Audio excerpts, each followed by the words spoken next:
Me chamo Bruna, eu sou trabalhadora do Centro Espírita Fraternal Teresa d'Ávila e estamos aqui hoje mais uma vez para o encontro com o Evangelho de Jesus. Vamos à nossa prece?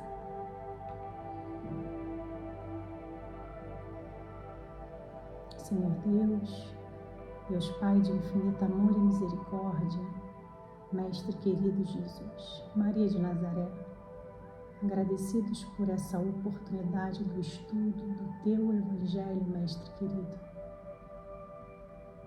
Pedimos o amparo da espiritualidade dos mentores da nossa casa, Teresa d'Ávila, Ibirajara, Rafael, Francisco de Assis. Nos ampare, Senhores, nesse momento de estudo. Se conosco, Mestre querido Jesus, hoje e sempre. Graças a Deus. Então, hoje, nós vamos estudar o capítulo 19 do Evangelho segundo o Espiritismo, que é a fé que transporta montanhas. O poder da fé. O item 2. O item 2 é um comentário de Kardec sobre uma passagem de Jesus que é falada no item anterior a esse, o item 1. Nessa passagem, os discípulos perguntam a Jesus por que eles não foram capazes de curar um menino que estava atormentado por uma obsessão. E aí Jesus responde: não conseguiram por causa da vossa incredulidade. E aí Jesus diz que se tivesse uma fé do tamanho de um grão de mostarda, seria possível transportar uma montanha de um lado para o outro. E aí, com isso, a gente se localiza no item 2, que Kardec vai fazer o seu comentário sobre essa passagem. Vamos ler. No bom sentido, é certo que a confiança em suas próprias forças torna o homem capaz de executar coisas materiais que não se podem fazer quando se duvida de si mesmo. Mas aqui é unicamente no sentido moral que se deve entender essas palavras. As montanhas que a fé transporta são as dificuldades, as resistências, em uma palavra, a má vontade que se encontra entre os homens, mesmo quando se trata das melhores coisas.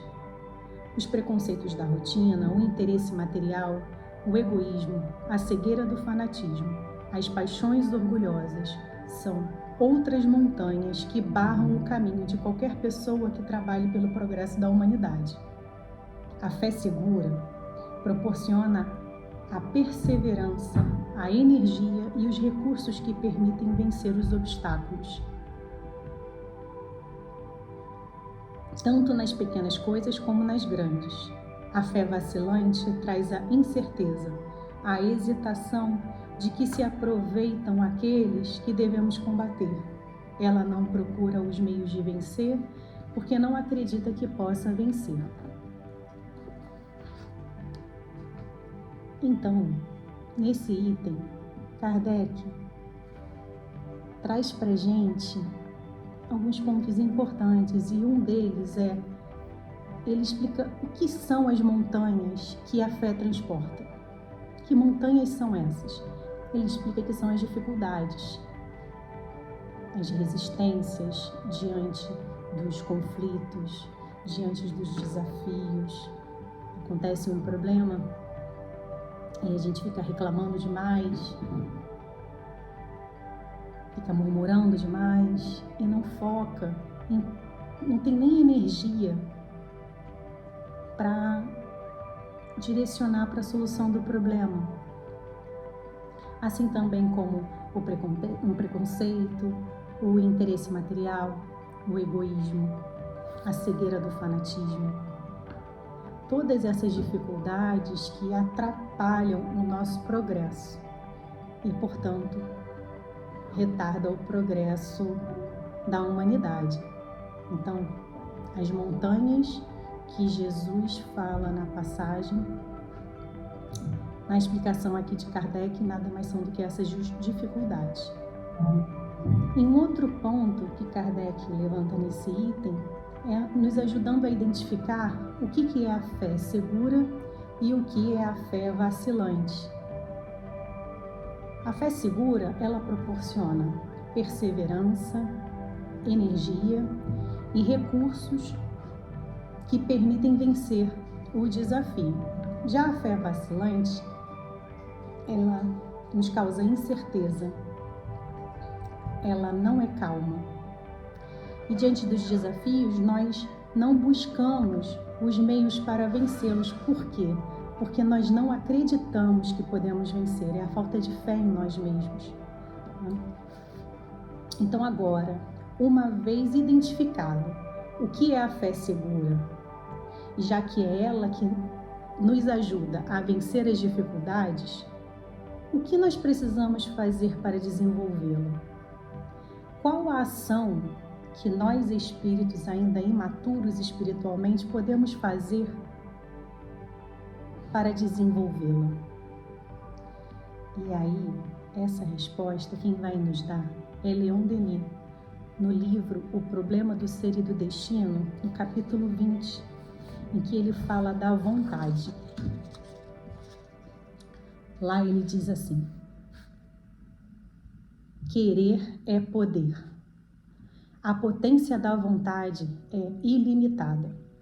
O homem consciente de si mesmo, de seus recursos latentes em o autoconhecimento, sente que suas forças crescem proporcionalmente aos seus esforços. Sabe que tudo que deseje de bem e de bom deve cumprir-se cedo ou tarde.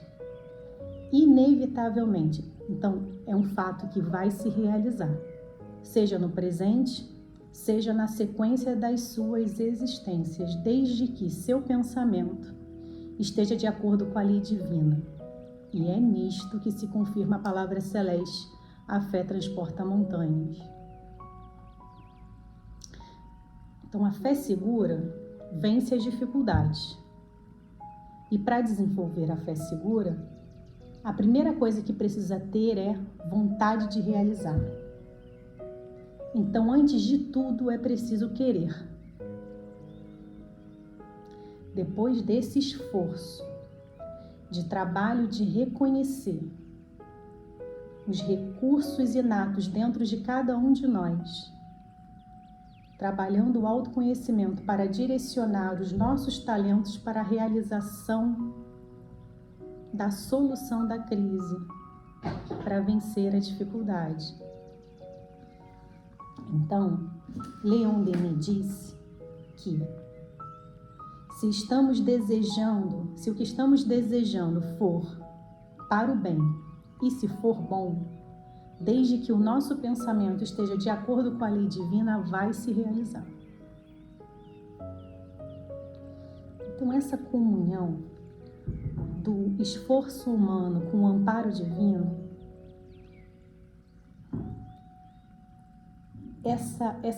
essas forças unidas, elas são capazes de realizar coisas aparentemente extraordinárias, mas que em verdade nada mais são do que o desenvolvimento das faculdades humanas.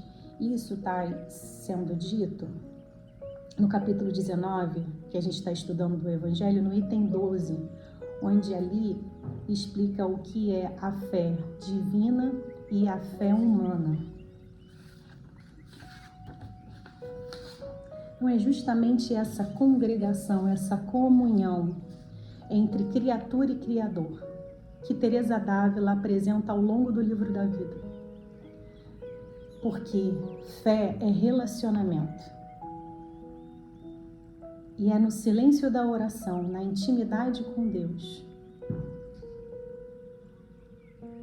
que Teresa d'Ávila escutava com os ouvidos da alma o que Deus tinha a lhe dizer, o amparo ali, o conforto e a confiança de que tudo fica bem. No capítulo 25 do livro da vida, mais precisamente, a Teresa d'Ávila comenta sobre a fé segura que Kardec explicou para a gente no Evangelho. Ela fala que a fé que devemos buscar é a fé ativa, forte, que procura andar conforme os valores morais que Jesus apresentou para nós. O Espiritismo e o próprio Evangelho, bem compreendido, ele nos apresenta essa fé ativa, essa fé em que retira da responsabilidade que durante muito tempo nós colocamos em Deus de realizar trabalho e esforços que caberiam a nós. Então, o que nós aprendemos aqui hoje é que nessa comunhão com Deus, no esforço de nos melhorarmos, com vontade verdadeira, vencendo as nossas más inclinações, deixando o velho eu para trás, de pouco em pouco, aprendendo a ser mais tolerante, mais ético, mais fraterno, o coração se enche de otimismo, de esperança, de confiança. E nesse estado d'alma, não há nada a temer, porque estamos seguros, estaremos chegando lá seguros de que está tudo certo e que vamos vencer as dificuldades que a vida for nos apresentar, para que possamos aí caminhar no nosso processo evolutivo, na nossa jornada evolutiva. Então, assim, a gente termina o nosso estudo, o nosso encontro do Evangelho de Jesus, finalizando com a prece.